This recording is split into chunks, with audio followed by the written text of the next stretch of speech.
Hello guys. Hello mga kapar. Maraming pong salamat sa lahat ng umaantabay sa aking video. At maraming pong salamat din.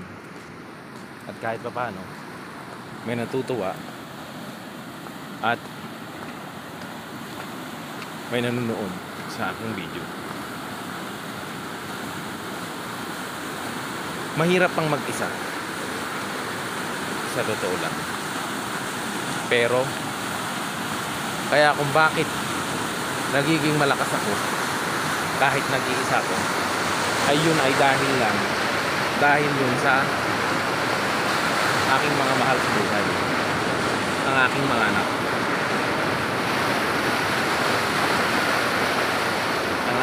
anak, na nagpapalakas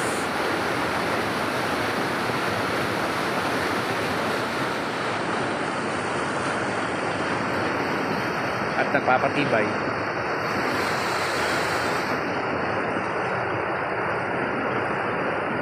para maging matatag ako. Kaya kahit nag-iisa ako sa buhay, nananatili akong matatag dahil sila ang nasa isip. Dahil sila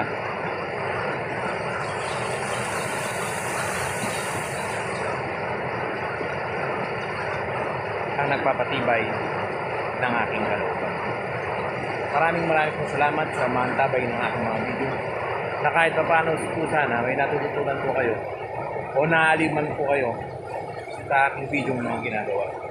Maraming pong salamat.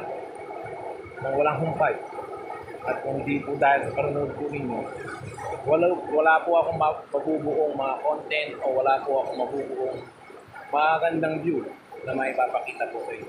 At tabayanan niyo po ang mga susunod po ng mga video na mga ipapakita ko po sa inyo